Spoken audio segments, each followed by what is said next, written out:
नमस्कार साथियों। आप सबका स्वागत है इस वीडियो में। तो जो भी नीट स्कैम जिसे हम कह रहे हैं, नीट रिजल्ट स्कैम, ये जो भी एक इवेंट हुआ, ये डेफिनेटली एक देश के लिए अच्छी चीज नहीं है।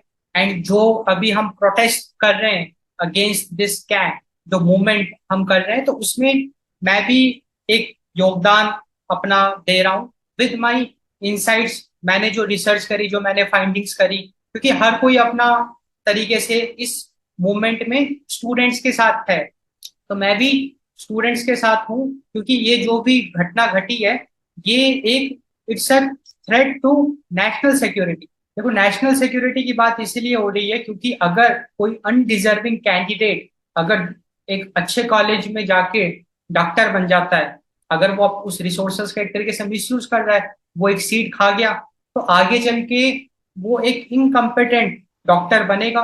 एंड वो देश के लिए ही तो हानिकारक है, क्योंकि हेल्थ केयर बहुत सेंसिटिव है। हेल्थ केयर में it's a matter of life and death. And अगर उसके ट्रीटमेंट के बाद किसी की जान चली जाती है, तो who will be held responsible? And अगर ऐसे काफी सारे लोग अगर भारत के हेल्थ केयर इंफ्रास्ट्रक्चर को अगर हानि पहुंचाएं वाया दिस मैकेनिज्म, तो it is like a kind of a fourth generation war. हो सकता है कि कोई बाहर की कंट्री से नहीं हो रहा, ऑपरेट हो सकता है कि भारत के अंदर ही कुछ लाइक गैंग्स हैं या माफियाज हैं या नेक्सस हम जिसे कहते हैं, वो हो सकता है कि इस चीज को अंजाम दे रहे हैं। बट स्टिल ये they are equivalent to terrorist, क्योंकि ये जो नेक्सस जो चला रहे हैं ना पेपर लीक का, वो एक बहुत सीरियस ऑफेंस है। एंड ये एक नेशनल सिक्योरिटी का मुद्दा है। एंड इट्स वेरी स्ट्रेंज कि हम लाइक जो हमारा यूथ है इंडिया का, स्पेशली स्टूडेंट्स स्टूडेंट्स कितने अच्छे से कनेक्टेड हैं हमारे लीडर प्राइम मिनिस्टर मोदी से। क्योंकि हम जैसे वो मन की बात करते हैं, तो हम उनकी बात को फॉलो करते हैं, उनसे कनेक्टेड है। परीक्षा पे चर्चा होती है, तो स्टूडेंट्स कनेक्टेड हैं, स्टूडेंट्स उनको फॉलो करते हैं। लाइक दे हमको उन पे भरोसा है भाई, वो ना कितना मेहनत कर रहे हैं, पूरा अपना जोर लगा रहे हैं भारत की ग्रोथ के लिए।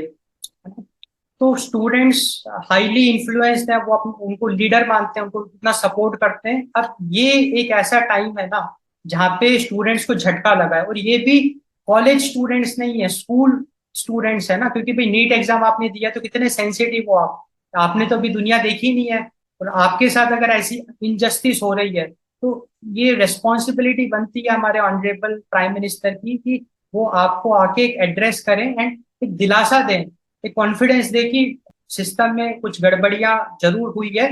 मतलब देखो, गड़बड़ी हुई है नहीं हुई है वो बात की बात है, एक इन्वेस्टिगेशन तो बनता है ना।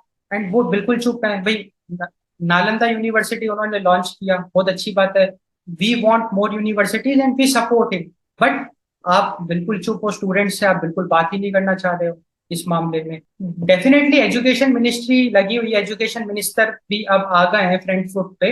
बट हमारा जो बॉन्ड है ना, वो प्राइम मिनिस्टर के साथ है ना, मोदी जी के साथ है हमारा बॉन्ड, एजुकेशन मिनिस्टर के साथ उतना नहीं है। तो ये सब बहुत एक सीरियस इश्यूज अपने को देखने को मिल रहे हैं। अब हम कुछ इंटरेस्टिंग फैक्ट्स डिस्कस करते हैं, स्पेशली हम डिस्कस करेंगे सीबीआई का इन्वॉल्वमेंट। कि अभी एजुकेशन मिनिस्ट्री ने सीबीआई को ये केस दे दिया कि आप इन्वेस्टिगेट करो ये पूरा मामला, नीट यूजी 2024 का। तो कुछ पूरा मामला कुछ ऐसा है कि 5 मई 2024, इस दिन नीट यूजी एग्जाम हुआ, और रिजल्ट कब आया? 4 जून को रिजल्ट आया। अब जिस दिन रिजल्ट आया उसी दिन लोकसभा के इलेक्शंस के भी रिजल्ट आए।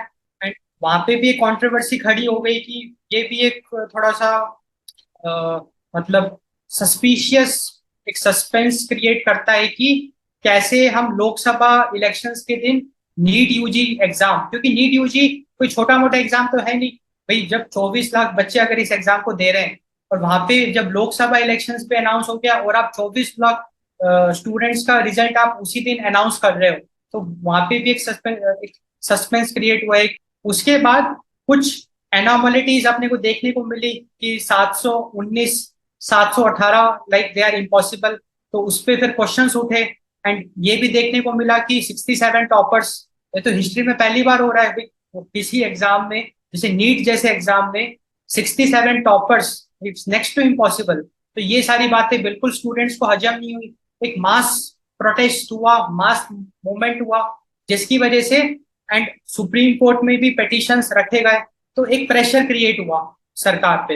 एनटीए का प्रेस कॉन्फ्रेंस आया, एनटीए ने अपना एफएक्यू भी रिलीज किया, जहां पे उसने कुछ क्लैरिफाई करने की कोशिश करी। इनिशियली तो एनटीए इतना कॉन्फिडेंस या ओवर कॉन्फिडेंस में था कि भाई हमसे तो गलती हो ही नहीं सकती है, हम तो भाई एक्सेलेंस को आई करते हैं। फिर लेटर ऑन एनटीए ने माना कि एनटीए ने ग्रेस मार्क्स को रिवोक कर दिया, मतलब एनटीए ने वापस ले लिया। एंड एनटीए ने ये कह दिया कि जो 1563 स्टूडेंट्स जिनको ग्रेस मार्क्स मिले हैं उनको ग्रेस मार्क्स नहीं मिलेंगे। उनके पास दो ऑप्शन है, या तो आप रीनीट एग्जाम दो जो कि 23 जून 2024 को होगा, या फिर विदाउट ग्रेस मार्क्स जो भी आपका स्कोर है उससे आप खुश रहो। तो ये था। एंड यहाँ पे जो एक और इम्पोर्टेंट डेट है that is 23 June 2024। So this is the date जहाँ पे दो बड़े इंसिडेंट हुए। पहला तो रीनीट हुआ। रीनीट किसके लिए हुआ? जो एलिजिबल है, जिनको ग्रेस मार्क्स मिला। एंड दूसरा बहुत एक इंपॉर्टेंट डेवलपमेंट हुआ, दैट इज एजुकेशन मिनिस्ट्री ने सीबीआई को कंप्लेन अपनी कर दी। एंड ये जो इन्वेस्टिगेशन है अब ये सीबीआई के पास चला गया। Now central agency like CBI will be investigating into the matter कि आखिरकार नीट यूजी में ऐसा गफला है या क्या है, क्या मतलब इतने सारे जो एक स्ट्रेन चीजें अपने को देखने को मिल रही है, लाइक एनोमलिटी जिसे कह सकते हैं हम लोग, उसके पीछे का रीजन क्या है वो अब सेंट्रल ब्यूरो ऑफ इन्वेस्टिगेशन उसको इन्वेस्टिगेट करेगी। तो जो एजुकेशन मिनिस्ट्री है उनका ये कहना है कि after their research they found certain isolated incidents. And ये एक बहुत इंपॉर्टेंट क्लेम है। मतलब एजुकेशन मिनिस्ट्री ने जब सीबीआई को अपनी कंप्लेन करी, उस कंप्लेन में उन्होंने ये चीज मेंशन करी, सर्टेन आइसोलेटेड इंसिडेंट्स। इसका मतलब आइसोलेटेड का मतलब ये है कि विभिन्न सेंटर्स में या डिफरेंट डिफरेंट स्टेट्स में, तो डिफरेंट डिफरेंट स्टेट्स में एजुकेशन मिनिस्ट्री ने ये पाया कि कुछ अनसर्टेन लाइक कुछ सस्पिशियस इंसिडेंट्स अक्कर हुए हैं। एंड उन्होंने रिक्वेस्ट करी सीबीआई से कि आप उसको इन्वेस्टिगेट करके जो भी मैटर है उसको आप बताओ। एंड एक और बहुत इंपॉर्टेंट ऑब्जर्वेशन है, वो ये है कि अगर मैं एफआईआर की बात करूं तो ऑलरेडी पटना, मतलब पटना पुलिस एंड गुजरात में गोधरा, इनके पास ऑलरेडी एफआईआर दर्ज है of regarding paper leak. Like Patna की पेपर लीक तो बहुत फेमस है, हम मीडिया में हमने देखा भी था, उसकी कॉपीज भी आप लोगों ने पढ़ी भी होगी। उसमें क्लियरली मेंशन्ड है कि किस तरीके से पेपर लीक वाला जो मुद्दा है वो उसका अपने को कुछ आइडिया लग रहा है। एंड वैसे ही गोधरा पुलिस के पास भी एफआईआर है। तो अब देखो, जब भी फर्स्ट इंफॉर्मेशन रिपोर्ट दर्ज होती है तो वहां का जो ज्यूरिसडिक्शन है, वहां की जो लोकल पुलिस है, उनकी रिस्पॉन्सिबिलिटी बनती है कि उस एफआईआर को क्लोज करो। क्लोज कैसे करो? आप इन्वेस्टिगेट करो, अगर आपको लगता है कि मामला सीरियस है आप चार्जशीट बनाओ एंड आगे उसको प्रोसीड करो।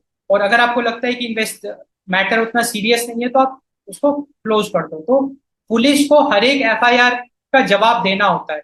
तो ये जो दोनों एफआईआर्स हैं पटना एंड गोधरा, वहां की रेस्पेक्टिव पुलिस उसको इन्वेस्टिगेट कर दी है। अब since CBI has taken over this entire investigation, now CBI will be investigating this. अब CBI will be investigating these FIRs like Patna and Godhra में। एंड डेफिनेटली सीबीआई एक सेंट्रल एजेंसी है, तो उनका इन्वेस्टिगेशन से अपने को जरूर एक कुछ लाभ, मतलब एक कॉन्फिडेंस अपने को मिल सकता है कि कुछ भांडा फोड़ने वाली जिसे बात कहते हैं ना, लाइक डीबंकिंग ऑफ कॉन्स्पिरेंसी और बस्टिंग, कुछ ऐसा अपने को वी आर होपफुल जरूर देखने को मिल सकता है। एंड इसके अलावा सीबीआई ने एक और बहुत इंपॉर्टेंट बात रखी पब्लिक के सामने की ऑफिशियल्स को भी वो बख्शेंगे नहीं।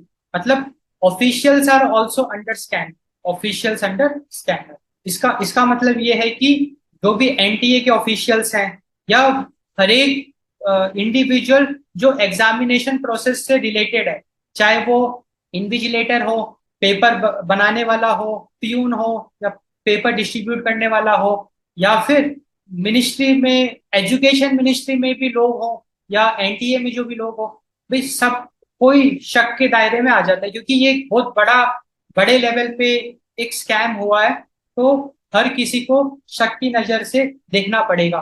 एंड सीबीआई ने ये एश्योर किया है कि ऑफिशियल्स भी अंडर स्कैनर हैं, and it's a good news for us. And एक और बहुत इंटरेस्टिंग डेवलपमेंट है, दैट इज जो एनटीए है उसने 63 कैंडिडेट्स को डीबार कर दिया फ्रॉम द एग्जामिनेशन। मतलब जो बच्चों, जैसे 24 लाख बच्चों ने एग्जाम दिया तो 63 कैंडिडेट्स को उन्होंने उनका जो एग्जाम था उसको कैंसिल कर दिया, मतलब डीबार कर दिया एक तरीके से।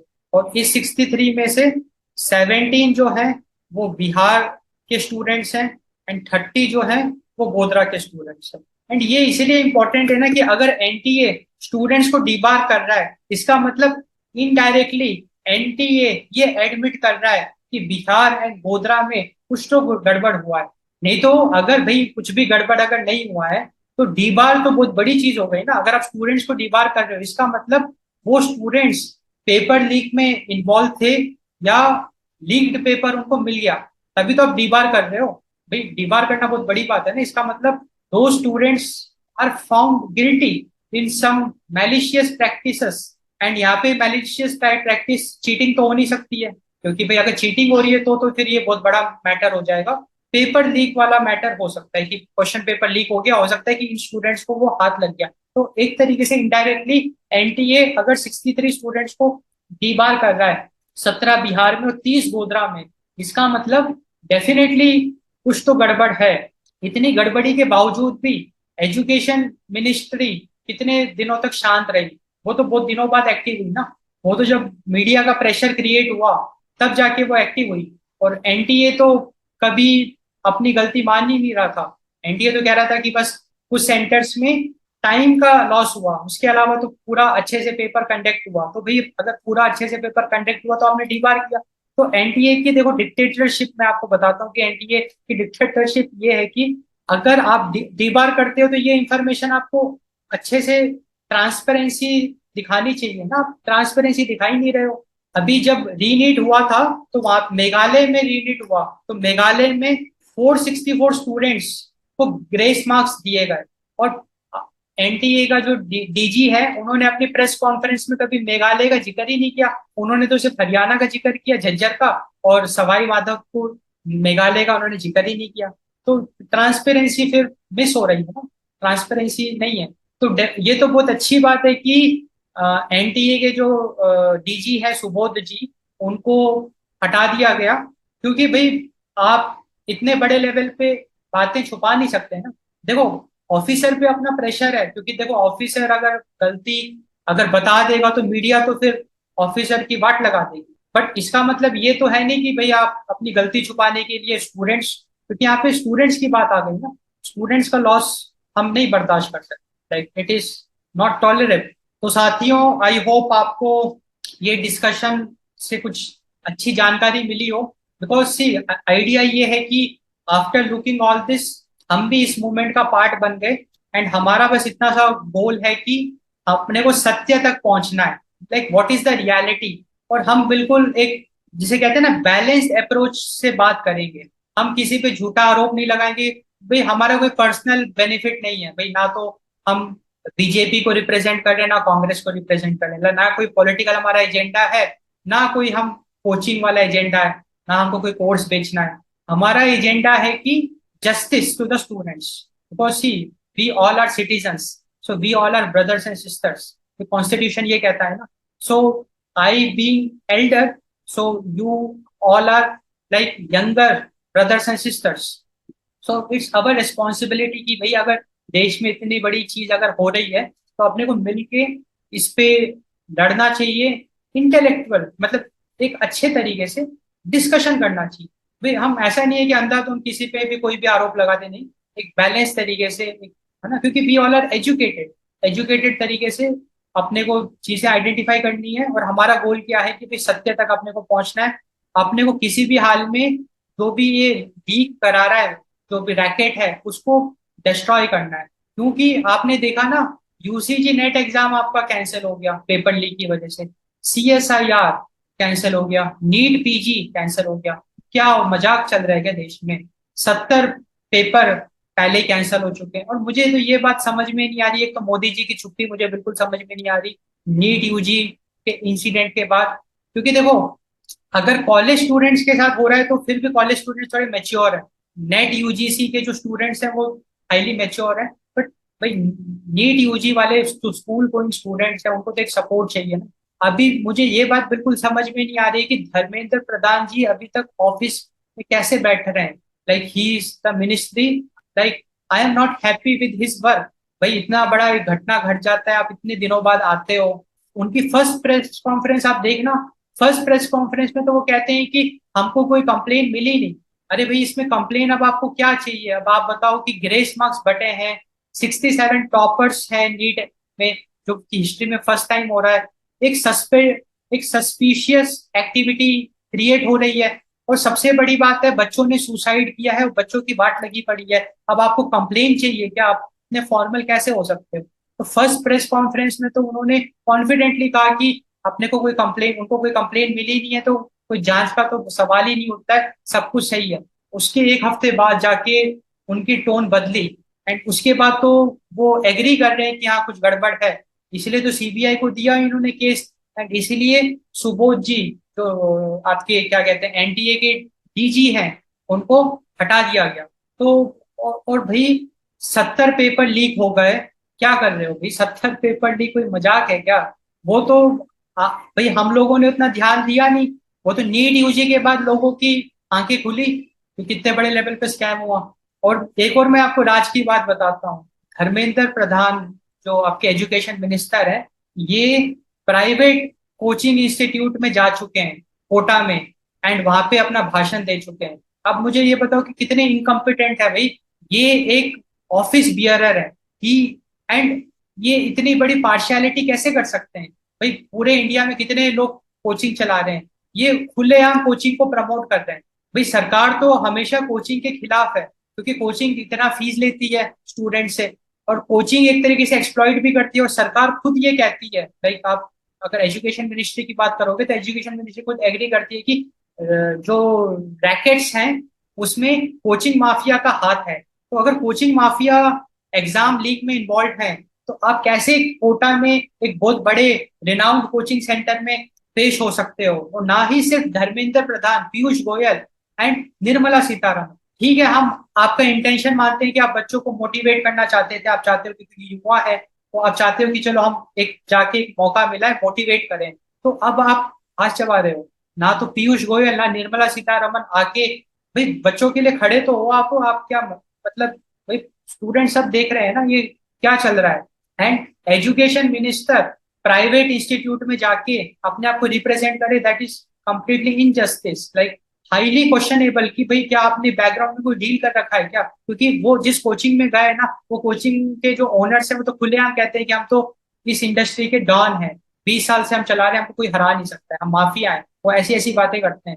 और एजुकेशन मिनिस्टर अगर उनके साथ हाथ मिला रहा है, तो क्या ये संकेत जा रहा है? धांधली जिसे कह रहे हैं, तो वो अपने को क्या और चाहिए? और उसके बावजूद भी 70 पेपर लीक हो गए, एजुकेशन मिनिस्टर ऐसी हरकतें कर रहे हैं, बचकानी हरकतें। भाई, उनको शोभा नहीं देता भाई, वो एक अच्छी पोजीशन में है और भारत है।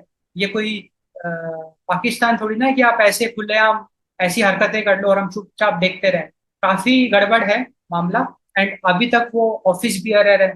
अभी फिर से इलेक्शन के बाद जब कैबिनेट फॉर्मेशन हुआ, उनको फिर से आपने वो बना दिया, क्या बना दिया, एजुकेशन मिनिस्टर। तो इट्स नॉट राइट। तो अपने को आवाज उठानी पड़ेगी एंड चीजों को सही करना पड़ेगा। आप जरूर अपना कमेंट्स बताइएगा, and do subscribe to this channel, so that हम और भी अच्छे अच्छे इंसाइट्स लेके आए। Thanks for watching, thanks for your